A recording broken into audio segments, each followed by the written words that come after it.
All right, my loves, let's keep our tradition of opening the episode with a gifty. I am featuring my golden blue chalice visualization. I love it, love it, love it. I practiced this one for about 6 months on the daily. All of my meditations and visualizations are co-created with VS. She's an energy healer, a metaphysical practitioner I've been working with for almost a decade now, which has flown by. Maybe it has to do with the groove of being in many lifetimes together. And this visualization is about cleansing your energy body and really aligning with universal mind. You're going to be working with some sacred geometry, some fire, like you're going to see this in the space. And the intention is to raise your vibration so that you are a clearer vessel for all the intelligence that is always waiting for you to just be still and receptive. That is the golden blue chalice visualization. So this is what you do. You head to daniellelaporte.com/pod115. So I set up a URL just for you. daniellelaporte.com/pod115. And then at checkout, when you go to get golden blue chalice, it's normally $30, but I'm giving you $15 off today because pod 115. So at checkout, you just key in that code POD 115, and then you tap into that altar in your heart. So here's to clarity and healing. I'll see you there. So here's the thing. You're heart-centered. You're here. You know that we can actually love everybody no matter what. We are designed for it. We are meant for it. It's why we incarnate. But it doesn't mean you should trust everybody. And I know for those of us who are like on the path and we want to live lives of goodwill and we don't want to get screwed over, it can feel like an inner conflict. So, of course, we should team and collaborate and give to and partner with and marry and sign contracts with and volunteer with people who we can fully trust. And all the signs, I think, for the people who are really, truly trustworthy, they're there. Discernment is a power tool. It is not just cold, calculating, Spock-like logic. It is actually a function of a heart-centered life, because in your love, inclusiveness, and open-heartedness, you have the capacity to see more clearly. Imagine your heart. I mean, so often I give the imagery of your heart being as vast as the sky. When you are aware of your spaciousness, you can see everything going on. Like there's nothing hiding in the corners. So you can see where someone is shadowy and where someone is light. And what today's episode is all about is really getting into that keen listening. If someone is trustworthy, you can still love them, but maybe you don't want to sign up with them, you know? So we can give the benefit of the doubt, and we can rely on our divine intuition. We can hear from a place of wisdom so that we can, in a healthy way, not from an over-barriered way, but in a healthy way, so we can protect what's precious to us. And that's everything from our money to our relationships to our nervous systems to the things we have, worked for and earned. We can collaborate with people who rock with us. And then we get to have a lot more grace in our lives, if only we knew the signs.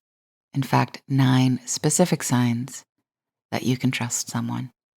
So today's episode of With Love, Danielle, number 115, is some coaching and discernment. Who can you trust? How do you know you can trust someone? Is it the warm vibe in your heart? Is it a dream you have? Is it someone's handshake? What is it? I have 9 things that it could be. So perhaps we could consider, I'm putting the word consider in just to let myself off the karmic hook, because you could hear these 9 possibilities, these 9 suggestions and think, well, Danielle told me if someone exhibits deep self-awareness, I could trust them, but you just don't really know. That's the thing. But here are some green flags, some pretty strong indicators that you can trust your money, your opinions, your secrets, your love, your heart, your body, all the things, your energy, your time in another person. People who are, first and foremost, exhibiting deep self-awareness. Let me break that down. So, how do you know you can trust someone? Number one, they appear to be self-aware. They are showing signs of being self-aware. They are someone who knows they have hang-ups. They know where their shadow stuff is. They can usually laugh at their shadow stuff. They have a general awareness of their neuroses, of where they can be greedy and miserly and impatient. You have a conversation with this kind of person, and they're not just singing their praises, and it's not just strengths on their relational resume. They know where they fall short. They know where they're struggling. They know where they want to be better.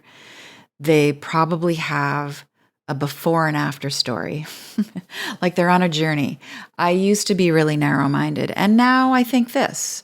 Or I used to have a closed heart, and now I myself am more trusting. People who exhibit deep self-awareness tend to have a spatial awareness. They are conscious of sort of that mind the gap between people. They don't get too close to people. They know when to get close. They know when to back off. And also my observation is these people have an awareness of volume. Now, some of us are blessed to be soft-spoken, and some of us are blessed to be more boisterous and have a different timbre to our voice. But even those people who are naturally louder, if there's a level of self-awareness, they can hear themselves in a space. They're not the loud person on the plane. They're not the person in the corner of the cafe who's not aware that everybody can hear their business. Deep self-awareness.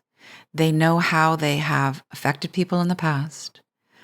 They're always considering how they might be affecting people now.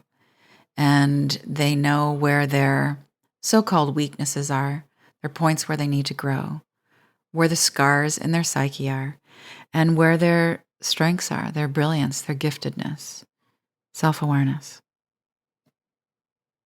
Hey, and before we go on to the other 8 points, let's approach this list not so much as like we're going to surveil everybody who's in our life right now and do this checklist about if they're trustworthy. The idea here is that it's more coming from a place of loving ourselves, creating conditions of healing for ourselves and for others. We're seeking beauty in others. We want to find these qualities and behaviors in other people. If they don't have them, we're not cutting them off. We're not throwing them aside. We're not judging them to be less evolved, untrustworthy. These are things to like, with loving kindness, consider and play with. And we're hoping that everybody is going to be on the side of like trustable in our lives. Okay, so all for love. We are going to consider trusting someone who is a stand for truth. And by a stand for truth, I mean truth with a capital T. I mean the soul quality, the virtue, the kind of truth that is universal, that applies to everybody, everywhere, no matter what. It's not selective. It's truths like we all come from the same source, not just some of us. It's truths that we all deserve quality education and nutrient-dense food and clean drinking water and mercy and a second chance. Universal truths. Everybody's in. Not just small t truths for our tribe, our clan, our business, our family, or the people who we like and are living lives in accordance to our own belief systems. This is not just people in your own church. This is truth that works for all sentiency. including the animals sometimes. Well, including the animals all the time. So a person who you want to put your trust in is on this ground of universal truth, and all of their decisions and their policies and their politics get weighed against this inclusiveness. Doesn't mean they don't have preferences. Doesn't mean they don't have political parties that they're affiliated with. Doesn't mean their moral perspective is going to groove with everybody else's. But generally speaking, more often than not, everybody is in for their definition of fair treatment, because that's what divine love does. Third indicator that you can probably invest your trust in somebody is reliability. They do what they say they're going to do. And, there's a way to notice like the micro promises. Like a friend said to me years ago, don't round up. I want to live a life where I don't round up. So do they send you the thing they say they're going to send? Do they say, mindlessly, talk soon, and you don't hear from them in ages? Do they show up on time? Do they do what they say they're going to do? Really simple. Number 4, do they radiate integrity? So let's talk about what integrity is. The actual definition of integrity means wholeness. I always think of integrity as matching. Like, does someone's living room match the values that they espouse? If, like I've got a friend who's super eco-aware and they give the most plastic wrapped gifts ever. And I'm just like, I don't you identify as an environmentalist? It's things like that. Do their morals match what they buy, where they hang out?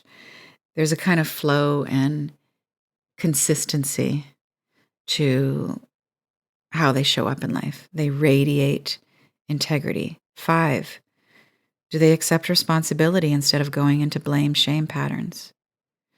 How easily can they see their part in things? How immediately do they consider their role in the situation? Can they gracefully and without a lot of defensiveness say sorry? Can they spot patterns?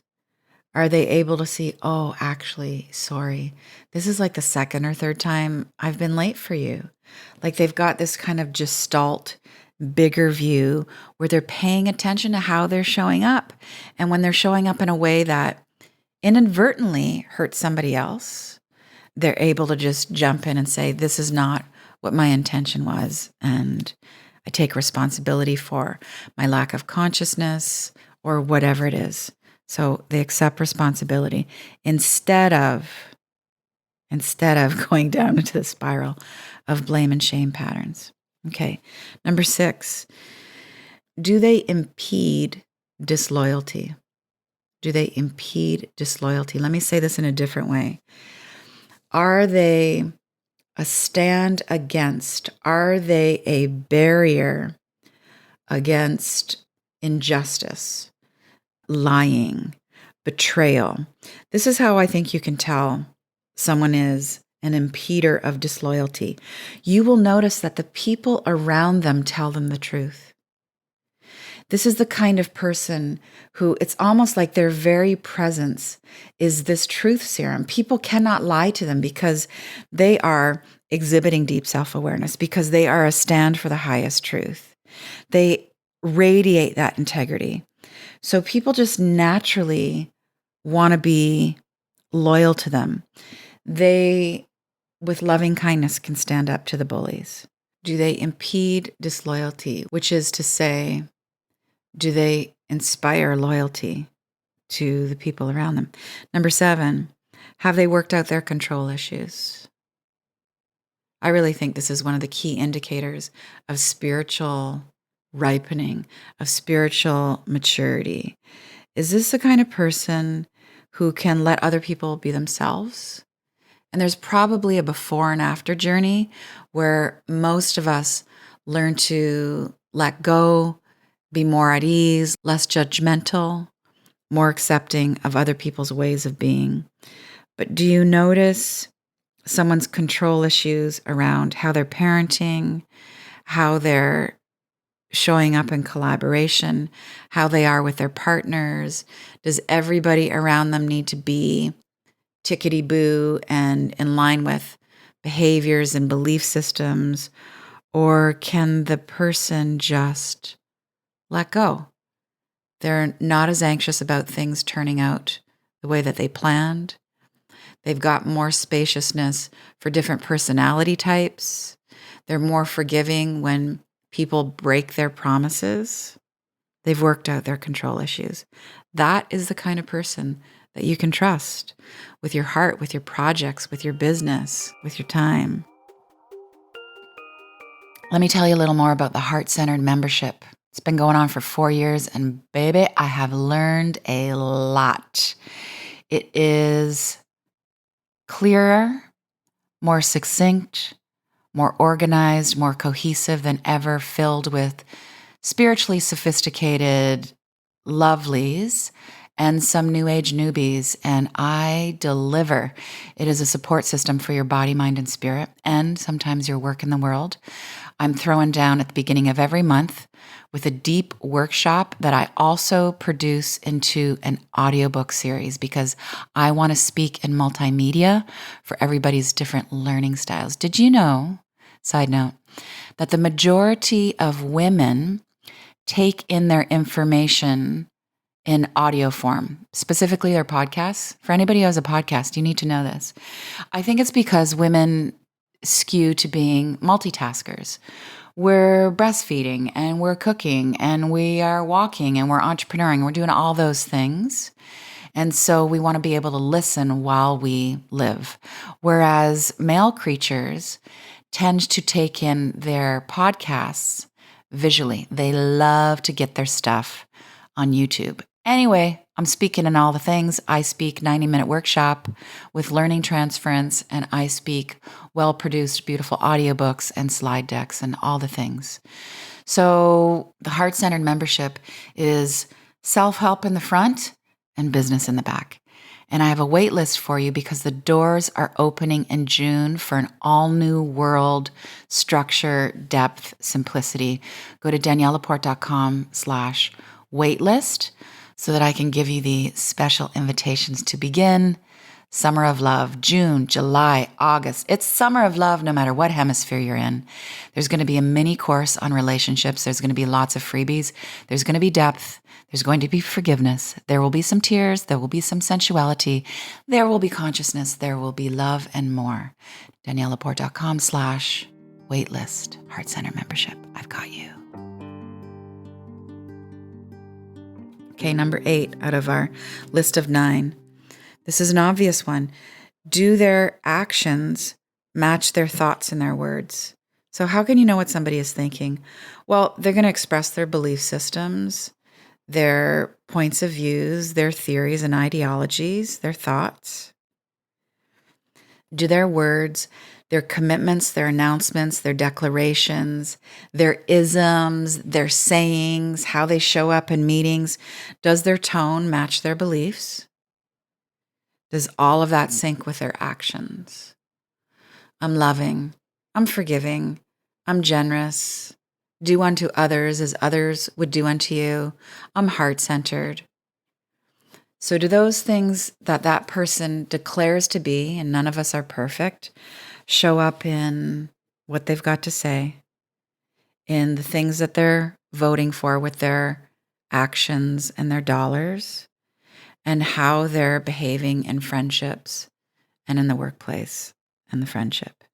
Have we got integrity and consistency with thoughts, beliefs, with words? That includes tone, general speech, and their actual doings. Number 9, are they living a secret life? Have they got secretive ways? Other ways that we can define secretive ways: sneaky, hiding, they're telling you other people's secrets, Never tell secrets to someone who's telling everybody else's secrets. You got to know that the gossipy person, you think you're special? You think the gossipy person is not going to gossip with you? And yes, I know there's all sorts of occasions, especially with chicks, where we have these sacred containers. And I get that. Of course, there are places to share that kind of stuff. But have you got a person in your life who's having an affair, who is double dipping at work, who's a little bit thefty, either with the office supplies or a family business, the secretive stuff? And we don't mean the secretive stuff like I've got this little bank account over here and it's going to be a surprise for somebody. And the thing I'm quietly doing or hiding from other people is part of this bigger plan to create healing and goodwill. It's not that kind of stuff. It's strategic little white lies. Or as the British would say, these are big porkies.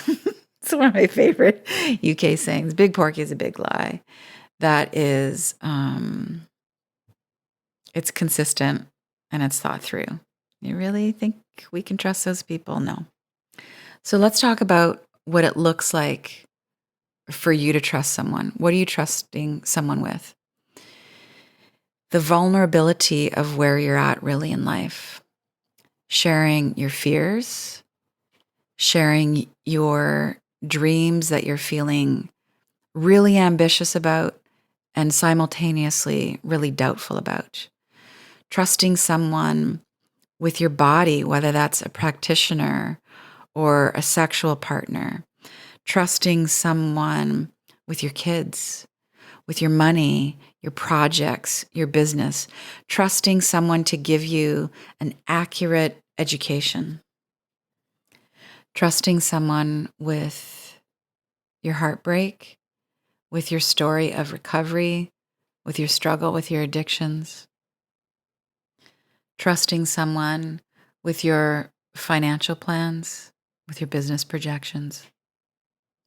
Trusting someone to accurately take your order at the restaurant, to hear your request, to build out a plan that is going to help you actualize your visions in all areas of your life, your wellness plan, your relationship plan, your financial and business plans.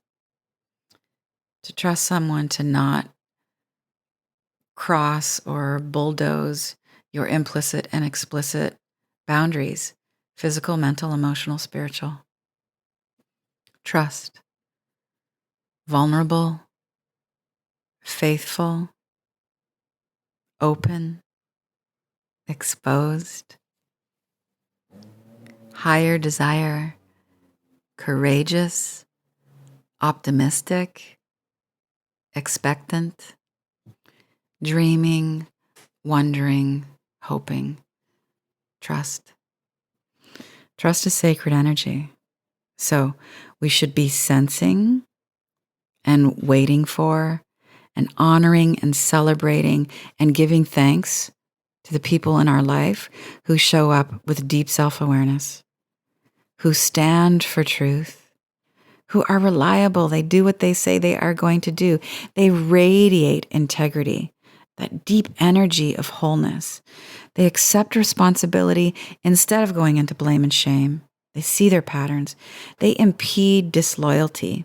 People around them just fall into line with telling them the truth, with being loyal. They evoke loyalty. They've worked out their control issues. They can let go and they can let people be themselves. They don't need to know what's around the corner. They can roll with the challenges of life. And their behavior, their actions, their doings in the world are in alignment with what they say they believe in, with what they've been declaring they think about most of the time, and with their words, their tone, their speech. You've got that flow, that cohesion, that uniformity, thoughts, speech, actions. And there's nothing secretive about how they're living their life. Open, transparent, in the light, so worthy of trust. Okay, so I know we've all been doing our own internal inventory of the people in our lives with all of these keys around trusting people. So again, a sense of celebration, always be seeing the beauty. This is something I write about in How to Be Loving. We're going into this auditing process with the people in our lives with a sense of you're going to find what's trustworthy in that person. You're going to celebrate it. You're going to affirm it, and you're going to build stronger, deeper, more trustworthy relationships.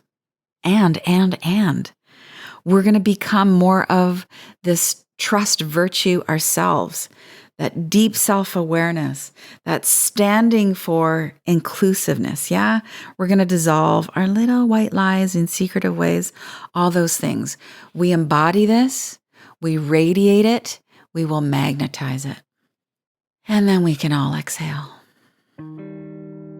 I trust that you will be here next Wednesday for the next drop of this podcast. This is all ramping up into the Summer of Love for the Heart-Centered membership.